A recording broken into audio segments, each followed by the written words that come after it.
नमस्कार। कोविड-19 से उत्पन्न संकट के इस दौर में जो वैचारिक और अध्ययन आधारित विषय वस्तु अथवा रिपोर्ट्स सामने आ रही हैं, उनमें बहुत सारे ऐसे प्रश्न हैं जो हमें गंभीरता से चिंतन करने पर विवश करते हैं।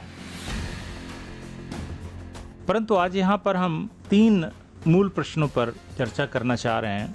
उनमें पहला है कि क्या ग्लोबल गवर्नेंस फेल हो गई?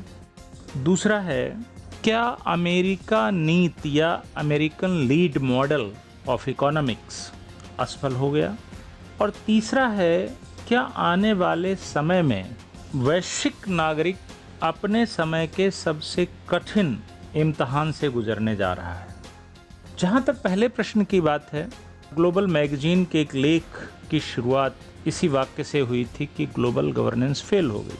हालांकि इस पर सहमति नहीं जताई जा सकती, लेकिन असहमति भी नहीं जताई जा सकती, क्योंकि अगर ये फेल नहीं हुई तो विश्व व्यवस्था को लीड करने वाली ताकतें और वे अंतर्राष्ट्रीय संस्थाएं कहाँ हैं जो छोटी मोटी घटनाओं को लेकर भी संयुक्त राष्ट्र सुरक्षा परिषद जैसी संस्थाओं को युद्ध की अनुमति दे देती थी और उन युद्धों के दौरान मानवता का, संस्कृति का, संप्रभुता का और राष्ट्रीयताओं का ध्वंस कर दिया जाता था। वे संस्थाएं आज अक्रिय क्यों दिख रही हैं जो लिबरलाइजेशन, प्राइवेटाइजेशन और ग्लोबलाइजेशन के नाम पर कभी एक प्रकार से जिहादी दृष्टिकोण अपनाए हुए थे। वे दुनिया भर में एक इतिहास के अंत का प्रचार कर रही थीं और दूसरे इतिहास का यानी पूंजीवादी इतिहास को वो नियति और प्रकृति के तौर पर प्रस्तुत कर रही थीं। सच उस ग्लोबल विलेज की अवधारणा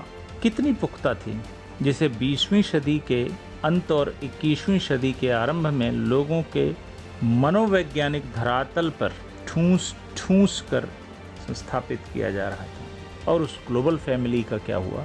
यही वजह है लंदन स्कूल ऑफ इकोनॉमिक्स के इंस्टीट्यूट ऑफ ग्लोबल अफेयर्स की प्रोफेसर का कहना है कि इस महामारी ने ये बता दिया कि एकता के युग का अंत हो रहा है।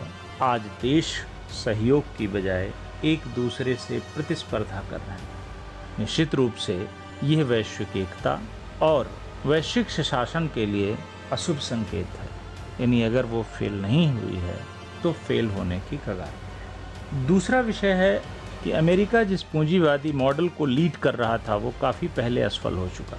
बहुत सारे अध्येता ये मान लेते हैं कि 2008 में जब अमेरिका में फाइनेंशियल क्राइसिस आई तो उसी समय अमेरिकन मॉडल फेल हुआ, क्योंकि वो क्राइसिस अमेरिकी मॉडल के ध्वंस का प्रतीक थी।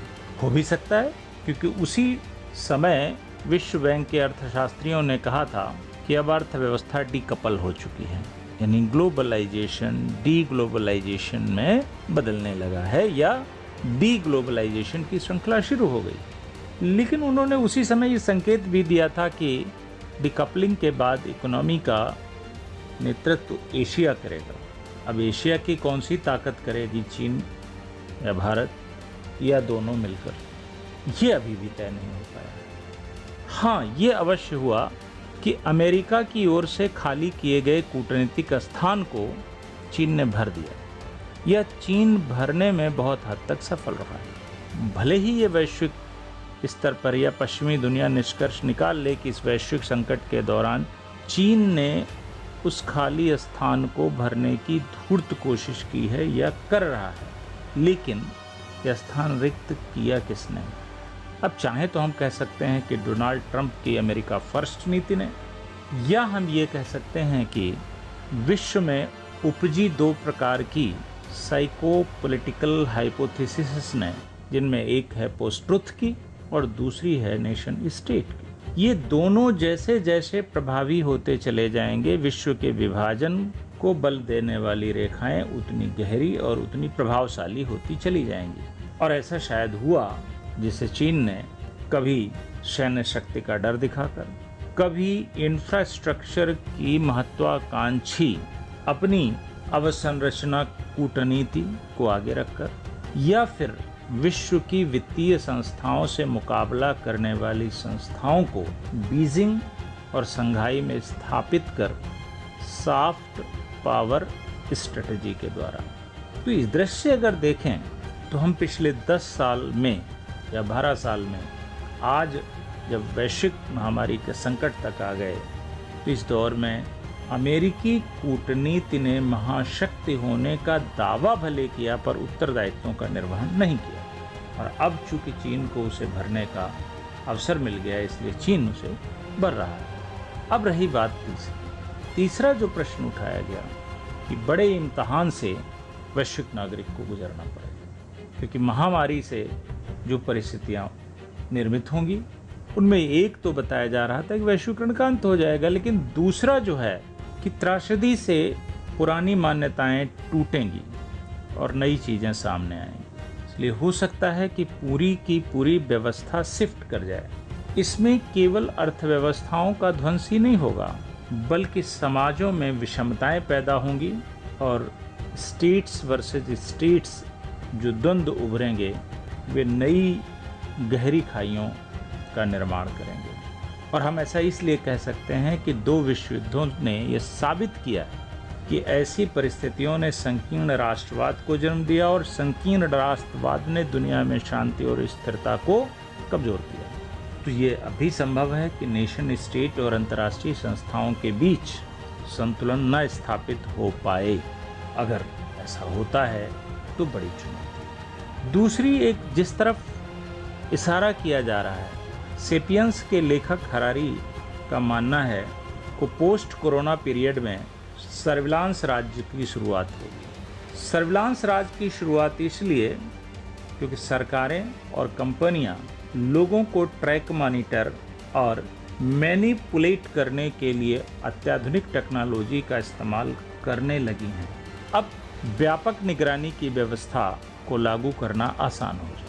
इसलिए हम इस बात से इनकार नहीं कर सकते हैं कि अब तक ओवर द स्किन जो निगरानी हो रही थी वो अंडर द स्किन में बदल, यानी उस कंपनी या तंत्र को ये पता होगा कि आप कहाँ कहाँ गए, किससे किससे मिले, किस तरह के संक्रमण की चेन ने आपको प्रभावित किया या नहीं किया, आपका बिहेवियर क्या है, आपको गुस्सा किस बात पे आता है, खुशी किस बात पे होती है, बोरियत किस बात पे होती है, प्रेम या जैविक क्रियाएं किस रूप में उभरती हैं। ये सारे डेटा हार्वेस्टिंग के जरिए जब कंपनियों के पास होंगे तो वो कंपनियां हमारे बारे में हमसे ज़्यादा बेहतर जानती हैं, वो सिस्टम हमारे बारे में हमसे ज़्यादा बेहतर तरीके से जानता है, यानी हमारी भावनाओं का हमसे पहले ही अनुमान वो लगा जाएगा। तो फिर जब चाहेंगे वो भावनाओं से खेलेंगे और जिस प्रकार के उत्पादों को उन्हें बेचना होगा वो बेचेंगे, फिर वो कंपनी हो या स्टेट। इसका मतलब है कि पोस्ट कोविड काल में इस बात की संभावना कहीं अधिक है कि दुनिया कम खुली, कम संपन्न और कम आज़ादी वाली होगी। और यदि ऐसा होता है तो इसे हम आधुनिक युग, कम से कम 21वीं सदी के दृष्टिकोण से बेहतर नहीं मान सकते। इसलिए भारत जैसे कल्याणकारी उदारवादी व्यवस्था वाले राष्ट्रों, संवाद के नाभिक, संस्कृति के गुरु को आगे आना होगा और एक नए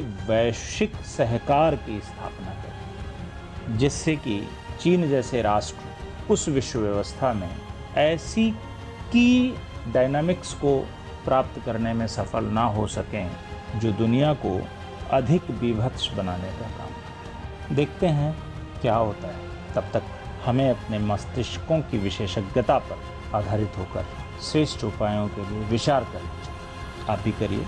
नमस्कार।